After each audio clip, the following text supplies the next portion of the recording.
መረጃን እነሆኝ። የአዶናይ አድናቂ ካልሆናችሁ ይህን ቪዲዮ ስክሮል አድርጉት። አዶናይ ከአሜሪካ ቆይታው በኋላ እንግዲህ በሰላም ወደ ሀገር መመለሱ ተሰምቷል። በአሜሪካ በተለያዩ ግዛቶች ሲያደርግ የነበረውን የስራና የጉብኝት ቆይታ በስኬት ያጠናቀቀው ተወዳጁ አዶናይ በዛሬው ዕለት ወደ ውድ ሀገሩ ኢትዮጵያ በሰላም መመለሱ ታውቋል። አዶናይ ወደ ሀገር ቤት ሲመለስ ለቤተሰቦቹና ለውድ እህቶቹ የሚሆን ልዩ ስጦታዎችን ይዞ የመጣ ሲሆን በቆይታውም ከአድናቂዎቹ ዘንድ ደማቅ አቀባበል ተደርጎለታል።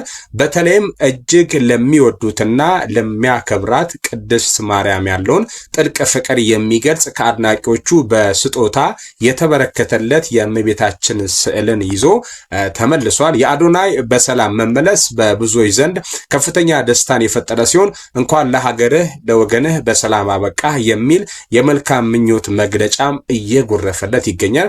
በሰላም መመለስ ሁላችንም ደስ ብሎናል። እንኳን ለሀገርህ በሰላም አበቃ አዶናይ። I want to say welcome back to Ethiopia bro። ሼር አድርጉት ለብዙ ይዳረስ። መረጃን እነሆኝ። አርቲስት ደሳለኝ ኃይሉ ምን አጋጠመው? ስለሱ ምን አዲስ ነገር አለ? እንግዲህ እንባውን መቆጣጠር እስከሚያቅተው ድረስ ምስሉ ላይ እንደምትመለከቱት እንዲህ እስኪሆን ያደረሰው ምንድነው? እስኪ መረጃውን ላደርሳችሁ። ቤቱን ፎሎ አድርጉ አድማጮቼ፣ ሼር ይደረግ። አርቲስት ደሳለኝ ኃይሉ ስለ ፈውሱና ስላጋጠመው ፈተና ያጋራው ልብ የሚነካ ምስክርነትን እነሆኝ። በቅርብ በተለቀቀው ቪዲዮ ላይ ታዋቂው አርቲስት ደሳለኝ ኃይሉ በእምነቱ ምክንያት ስለደረሰበት ትችትና ስላገኘው የህይወት ፈውስ በስሜት ተናግሯል። በህመሙ ጊዜያት ያልጠየቁት ሰዎች እግዚአብሔር ሲፈውሶ በአደባባይ እንደተሳለቁበትና እምነቱን እንደተፈታተኑት በግልጽ አብራርቷል። ከዓመታት ስቃይና የዘር ስርዓት በኋላ በአውደ ምሕረት ላይ ማዳኑን የሚመሰክረው አርቲስቱ አባቶችን ሐሰተኛ እያሉ የሚሳደቡ ሰዎችን አጥብቆ ተችቷል። እኛ የሚጠቅመንን አናውቅም እንዴ? ችግራችንን ጭንቀታችንና ማጣታችንን ተረድተው የፈወሱን አባቶች እንዴት ይነቀፋሉ ሲልም ጠይቋል። በተጨማሪም ሰዎች በሌሎች ጉዳት ላይ ከማላገጥ እንዲቆጠቡና እግዚአብሔር ማስተዋልን እንዲሰጣቸው ጸልየዋል። እውነተኛ የህይወት ፈተናና የእምነት ጽናት የሚያሳየውን ይህንን መልእክት ሰምቶ ማለፍ ለብዙዎቻችን ትልቅ ትምህርት ነው። እናንተስ በዚህ ጉዳይ ላይ ምን ታስባላችሁ? ሐሳባችሁን በኮሜንት ሴክሽን ላይ አጋሩ። መረጃን እነሆኝ። ለፋሲካ በዓል 1 ኪሎ ስጋ 650 ብር እንዲሸጥ ተወስኗል። በጣም ነው የሚገርሙ የምር ይሄ ነገር ከሆነ ማለት ነው።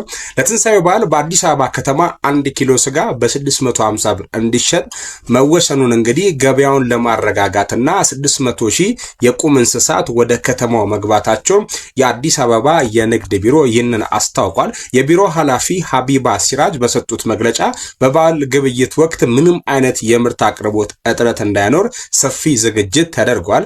ለበዓል ፍጆታ የሚውል 600 ሺህ የሚሆኑ የቁም እንስሳት ወደ ከተማው እንዲገቡ መደረጉንና ይህም ገበያውን ለማረጋጋት ትልቅ አስተዋጽኦ እንደሚኖረው ገልጿል ማለት ነው። በበዓሉ ምክንያት በከተማው የሸቀጦች እጥረት እንዳይከሰት ቅድመ ዝግጅት መጠናቀቁንም የጠቀሱት ኃላፊው በተለይ የስጋ ምርት በ1 ኪሎ በ650 ብር እንዲሸጥ መወሰኑን ይፋ አድርጓል ማለት ነው። ይህ ውሳኔ ህብረተሰቡ በዓሉን በተመጣጣኝ ዋጋ እንዲያከብር ታስቦ የተደረገ መሆኑንም አክለው ገልጿል። ከዋጋ ጭማሪ ጋር ተያይዞ የሚታዩ ህገወጥ ተግባራትን ለመቆጣጠር የቁጥጥር ባለሙያዎች በየደረጃው መሰማራታቸውን አስታውቋል። ህገወጥ የዋጋ ጭማሪ በሚያደርጉና ገበያውን በሚያናውጡ አካላት ላይ ጥብቅ እርምጃ እንደሚወሰድም ይህንን አስገንዝቧል። ይሄ በእውነቱ በጣም ደስ የሚልና ቆንጆ የሆነ መረጃ ነው። ቴንኪው ብለናል። እንግዲህ በዚህ ቀጥል አንዳንድ ነገሮች አሁንም መስተካከል አለባቸው። እኔ እንደውነቱ ዛሬ ሱቅ ሄጄ ነበር፣ እኔንም አስደንግጦኛል። 80 ብር የሚሸጥ 1 ኪሎ ሙዝ 100 ብር ገብቶ ደንግጫለሁ። እናንተ እንዴት እንደሆነ አላቅም። አንዳንድ እቃዎች ከአሁኑ በጣም እየተነሱ መጥተዋልና የቤንዚን ዋጋ በእርግጥ እንደ ዓለም ሲታይ ከ70 እስከ 90 ደረጃ ውስጥ ነው ያለችው ኢትዮጵያ። $1 ባልሞላ ዋጋ ነው ነዳጅን የምትገዛው። ግን ደግሞ ነዳጅ ቀነሰ በሚል ርካሽ ነው በርካሽ ከሚገዙ ሀገራት ውስጥ ብንመደብም የአንዳንድ እቃዎች ላይ ያለው ጭማሪ ግን ያው ነዳጁ እንደነበረ ቢሆን $1 በላይ ያስብላልና ቢታይ ለማለት ነው። ለተደረገው ነገር አመስግነናል። በዚሁ ይቀጥል ይበረታታ ማለት ነው።